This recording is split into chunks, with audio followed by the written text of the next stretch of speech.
जाने माने शायर मुनव्वर राणा एक बार फिर रोए हैं और इस बार रोकर उन्होंने एक माहौल बनाने की कोशिश की है उत्तर प्रदेश के चुनाव की। आपको याद होगा ये मुनव्वर राणा वही है जो गाते तो बेसुराई हैं, कविता ऐसी शायरी बनाते हैं।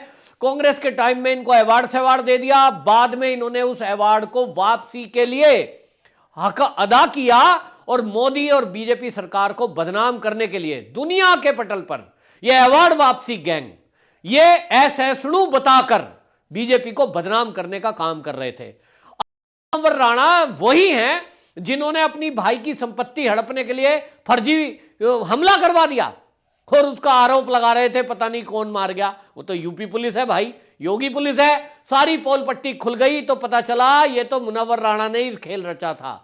अब ये मुनव्वर राणा जब उत्तर प्रदेश का चुनाव सिर पर है, इनको फिर से वही गैंग जिन्होंने अवार्ड दिलवाया फिर अवार्ड वापसी करवाया, क्योंकि भाई अवार्ड तो देना यूं तो दिया जाता सम्मान के लिए है, लेकिन इस देश में यह हमें पहली बार पता लगा कि लोगों को अवार्ड इसलिए दिया जाता है कि कभी मौका लगे तो आपसे बयान करवाया जाएगा, आपसे कुछ ट्वीट करवाए जाएंगे, आपसे कुछ मीडिया में बाइट दिलवाई जाएंगी। लेकिन ये कैसी हरकतें करते हैं?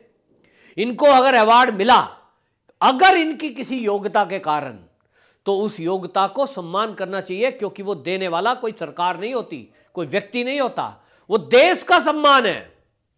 लेकिन ये देश के सम्मान के साथ खिलवाड़ करने वाले लोग हैं और ये खिलवाड़ करने से बाज नहीं आते, क्योंकि इन्हों को तो बस ये पता है कि जिन्होंने सम्मान दिलवाया है उनका एहसान मानना है। इसका मतलब तो इनके अंदर खुद की क्वालिटी कुछ थी नहीं। यह सिद्ध होता है चाटुकारिता, चापलूसी, दरबारी इस तरह से बनकर शायद ये अवार्ड ले लिए। अगर मेहनत से मिला होता, इनके कट्स पे मिला होता, योग्यता पर जिस व्यक्ति को मिलता है उसको पता होता है जीवन में कितनी मेहनत करनी पड़ती है, तब जाकर कहीं सरकार की नजर में ऐसा कोई आता है कि उसको कोई पद्म श्री, पद्म अवार्ड, इस तरह के अवार्ड दिए जाएं। तो मुझे लगता है मुनव्वर राणा को एवं ही मिल गया चाटुकारिता करने से और जी हजूरी करने से। और इसीलिए अब आप समझिए वही लोग याद दिला रहे होंगे, मुनव्वर जी अवार्ड तो वापसी हो गया, लेकिन हमने तुम पे एहसान करे, पता नहीं कितनी पार्टी करी होंगी, कहां कहां खाना खिलवाया होगा, कहां कहां सरकारों ने अपने खर्चे से इन्हें घुमवाया होगा। नाम मुनव्वर राणा है भाई, मुनव्वर है ना, तो ये तो कांग्रेस की तुष्टीकरण में रहा है। अब उनको लग रहा होगा इस मुनव्वर राणा का क्या इस्तेमाल किया जाए, तो उनको लगा अब चुनाव आ रहा है और चुनाव में योगी जी भगवाधारी है, तो भगवे से तो नफरत है कुछ लोगों को इस देश में है, और वो नफरत इस तरह से जाहिर होती है कि मोदी और योगी को गाली देना है। तो गाली कैसे दें? मुनव्वर राणा है, यूपी में घर है, गाली देंगे तो बाबा जी की सरकार आ रही है, ये सारे सर्वे बता रहे हैं। तो इनको लगता है कि अब ये कहो, इनको गाली देके बदनाम करने का काम करो। काम तो करते, तो नैरेटिव देते हैं, फिर कहते हैं कि भाई जो है अब जो है अगर योगी जी की सरकार दोबारा आई 22 में तो मैं पलायन कर जाऊंगा। क्यों भाई? कहते हैं मुकदमे कर देते हैं योगी जी। योगी जी मुकदमे किस पे करते हैं? शरीफ आदमी पे कि बदमाश पे, गुंडे मवाली पे, चोर उचक्कों पे के पढ़े लिखे सज्जन व्यक्तियों पर?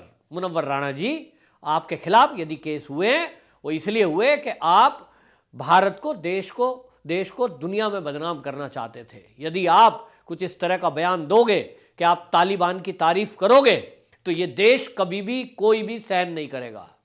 योगी जी देशभक्त व्यक्ति हैं, वो संत हैं, देशभक्त भी हैं, और हर संत जो होता है वो देशभक्त ही होता है। त्याग, तपस्या, बलिदान उनकी हिस्ट्री है। योगी जी सहन नहीं करते। आपको लगता था कि मोदी जी को गाली दे दो फिर भी चलेगा, लेकिन आप देश को गाली दें वो योगी जी सहन कभी नहीं करेंगे। और इसलिए आपके खिलाफ एफआईआर दर्ज हुई, क्योंकि आपने आतंकी संगठनों का साथ दिया, उनकी भाषा बोली, उनके लिए नैरेटिव सेट करने का काम करते आ। ये सहन नहीं होगा। और मुनव्वर राणा जी आज आप कहते हो कि यदि वही योगी जी दोबारा आ गए जो पिछले 5 साल में थे तो आपको पलायन करना पड़ेगा। क्यों भाई? योगी जी की सरकार में ये पलायन क्यों?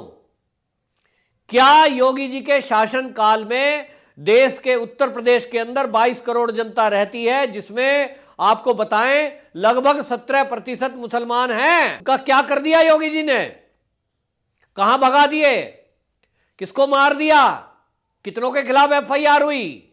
हां, एफआईआर हुई हैं जिन्होंने लोगों की जमीनों पर कब्जे किए, जिन्होंने कैराना का पलायन कराया, जिन्होंने मुजफ्फरनगर के दंगे कराए, जिन्होंने हत्याएं की, जिन्होंने पुलिसकर्मियों पर हमले किए, जिन्होंने दलितों पर अत्याचार किए, जिन्होंने बहन बेटियों की इज्जत के साथ खिलवाड़ करने की कोशिश की, जिन्होंने गौ माता की हत्या करने का प्रयास किया, जिन्होंने हिंदू धर्म, हिंदू संस्कृति का अपमान करने का काम किया, उनके खिलाफ मैं कहता हूं दावे से, फिट बिल्कुल ठीक है, योगी जी ने उनके खिलाफ एफआईआर की और जेल के अंदर बंद है या मुकदमे चल रहे हैं।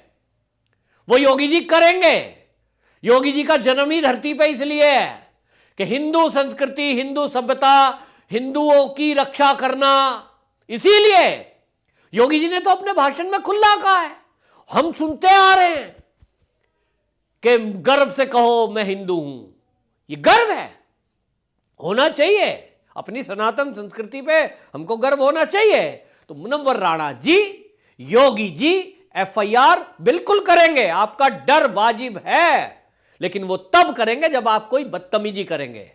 कायदे में रहेंगे तो फायदे में रहेंगे। योगी जी के शासनकाल का ये नियम है, एक सूत्री है, मैं सबको बताता हूं, वीडियो बनाता हूं, वीडियो में बोलता रहता हूं मैं चैनल पर। तो मुनव्वर राणा जी, यदि आपके दिल में, हृदय में चोर है, कहते ना चोर की दाढ़ी में तिनका, आप दाढ़ी तो नहीं रखते, पर आपको लग रहा होगा कि आपसे रहा नहीं जाएगा, आप ये देश विरोधी भाषा बोलेंगे जरूर, आप आतंकियों का फेवर लेंगे जरूर। तो यदि आपको लगता है कि आपका वो जो कीड़ा काटता है आपको और वो रुक नहीं पाओगे, आप कभी तालिबान की तारीफ करोगे, कभी आईएसआईएस की तारीफ करोगे या कभी देश विरोधी बयान दोगे, निश्चित रूप से आपके खिलाफ एफआईआर होगी और आप जेल में जाओगे। और इसीलिए यदि आप सोच रहे हो कि आप यूपी छोड़ के कहीं भी चले जाओगे तो बच जाओगे, ये भी भूल में मत रहना। योगी जी, योगी पुलिस ऐसे लोगों को खोज खोज कर, ढूंढ ढूंढ कर दूर दूर से लाएगी, लेकिन आपने अपना काम करना था, वो कर दिया। आप कहते हो ओवैसी की बदतमीजी से यदि योगी सरकार आई, आपने एक शब्द इस्तेमाल किया, ओवैसी की बदतमीजी से यदि योगी सरकार आई तो मुझे यहां से पलायन करना पड़ेगा उत्तर प्रदेश से। तो आप समझिए कि आप क्या कह रहे हैं। आप एक पार्टी चलाते हैं ओवैसी और उनको आप कह रहे हैं बदतमीज। आपको इसका मतलब अखिलेश शासन बढ़िया लग रहा था। अखिलेश शासन क्योंकि तुष्टीकरण था और इसलिए अपराधी, गुंडे, मवाली, अतीक अहमद जैसे, मुख्तार अंसारी जैसे, बाहुबली, ये सब छाए पड़े थे, तो वो ठीक था, तब आपको कोई पलायन करने की जरूरत नहीं पड़ी। हां, तब पलायन हुआ था कैराना में, हिंदुओं ने किया था, व्यापारियों ने किया था। मुनव्वर राणा जी, तब आपके मुंह से एक शब्द नहीं निकला। अपने को सेकुलर कहते हो, आप अवार्ड वापसी करते हो, कहते हो ऐसेसणु हो गया है देश, तो तब आपको ऐसेसणु नहीं दिखा जब घर बार छोड़ करके जो कैराना के लोग हैं वो जा रहे थे अपना व्यापार बंद कर प्लेट लगाई हुई थी। कितनी खबरें चली न्यूज चैनलों पर, घर बिकाऊ है, कैराना हो रहा है। मुजफ्फरनगर के दंगे हुए, 2 जवान जाट भाइयों को मार दिया गया क्योंकि वो बहन की इज्जत आबरू से खिलवाड़ करने वाले को कुछ कहने सुनने गए थे, लड़ने भी नहीं गए थे क्योंकि निहत्ते गए थे भाई, कोई हथियार थोड़ी ले गए थे। लेकिन तब देश आपको उत्तर प्रदेश ऐसणु नहीं लगा। मुनव्वर राणा जी, आप नैरेटिव सेट करने की कोशिश कर रहे हो, उत्तर प्रदेश के उन मुसलमानों को भड़काने की कोशिश कर रहे हो जो मुसलमान आज योगी जी की योजनाओं का लाभ लेकर योगी जी के साथ आया है। आपका पेट का दर्द असली रीजन यह है, मैं बता दूं, क्योंकि उत्तर प्रदेश के कुछ मुसलमान, राष्ट्रवादी मुसलमान या जो नमक हराम नहीं है, ऐसे मुसलमान जो योगी जी की योजनाएं मिल रही है उसके कारण कह रहे हैं अब की बार योगी सरकार, हम योगी जी को वोट देंगे, क्योंकि पहली बार हमारी वोट का जो हमने पिछली बार नहीं दी थी उसके बावजूद भी हमारे लिए जो सुख सुविधा करी है योगी जी ने, महीने में 2 बार राशन, चाहे सम्मान निधि, वैक्सीनेशन, फ्री दवाई, मकान, शौचालय, ये जो दिया है, और उज्ज्वला गैस, ये योगी जी ने दिया है, जबकि हमने पिछली बार योगी जी को वोट नहीं दी थी। तो इस बार उत्तर प्रदेश के मुसलमानों ने तय किया है कि भाई इस बार तो हम वोट देंगे, क्योंकि अखिलेश शासन में तो राशन बेच कर खा जाया करते थे लोग हमारे हिस्से का, ये मुस्लिम कह रहे हैं। तो मुनव्वर राणा जी को कहा गया कि मुसलमानों को भड़काओ।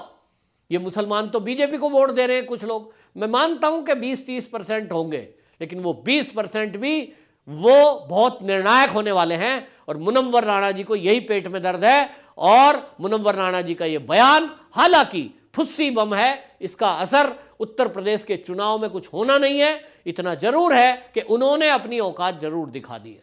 वंदे मातरम।